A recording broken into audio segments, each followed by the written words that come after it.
ராஜி, அம்மா, அப்பதா, இப்பதான் உன்னை பத்தி நினைச்சேன் ராஜி. அதுக்குள்ள வந்து நிக்கிறியே, எப்படி இருக்க? நான் நல்லா இருக்கேன் ராஜி. நீ எப்படி இருக்க? நான் நல்லா இருக்கேன் அப்பதா. வீட்டுல எல்லாரும் எப்படி இருக்காங்க? நடந்தது ஒண்ணும் சின்ன விஷயம் இல்லையா அப்பதா? அதனால எல்லாரும் தேறி வர கொஞ்சம் டைம் ஆகும். அப்பா, சித்தப்பா நல்லா இருக்கீங்களா?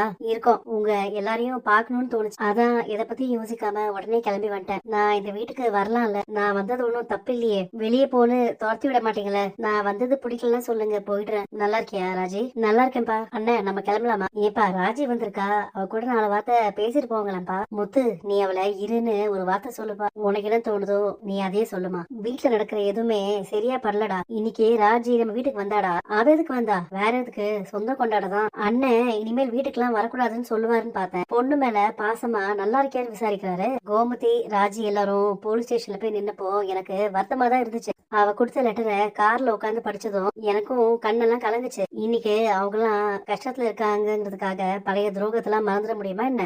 எதுவுமே நடக்காத மாதிரி ஒட்டி உறவாட முடியுமா? இந்த சக்திவேலு மனசு மாற மாட்டான். கோமதி மறுபடியும் வந்துட்டான்னு வைய, 2 பங்கு 3 பங்கு ஆயிடும். அண்ணன் ராஜி கூட சேரக்கூடாது. அண்ணன் சேர்ந்துட்டாருன்னா அந்த பங்கு ராஜிக்கு போயிடும். எல்லா பங்குமே உனக்கு வரணுங்கிறதாண்டா என்னோட பிளான். அண்ணன் எப்பயுமே ராஜி மேலயும் கோமதி மேலயும் கோபமாவே இருக்கணும். 2 குடும்பத்தையும் ஒண்ணு சேரவே விடக்கூடாதுடா. நம்ம என் கையால உனக்கு சாப்பாடு செஞ்சு கொடுத்து எவ்வளவு நாளாச்சுடி. நீ இரு, நான் டக்குன்னு செஞ்சு எடுத்துட்டு வரேன். இந்த சாப்பிடு ராஜி. எனக்கு ரொம்ப சந்தோஷமா இருக்குமா. ராஜி, என்னாச்சு? அத்தை, நீங்க பயந்த மாதிரி எதுவுமே நடக்கல அத்தை. அப்பாவும் சித்தப்பாவும் நீ ஏன் வந்தன்னு கேட்கவே இல்லை. என்ன எல்லாரும் என்கிட்ட அவ்வளவு நல்லா பேசினாங்க. அம்மா எனக்கு சாப்பாடு எல்லாம் ஊட்டி விட்டாங்க. அப்பத்தா கோமதியும் கையோட கூட்டிட்டு வந்துருன்னு சொன்னாங்க. உங்களுக்கு அங்க போகணும்னு ஆசை இருக்குதானே அத்தை?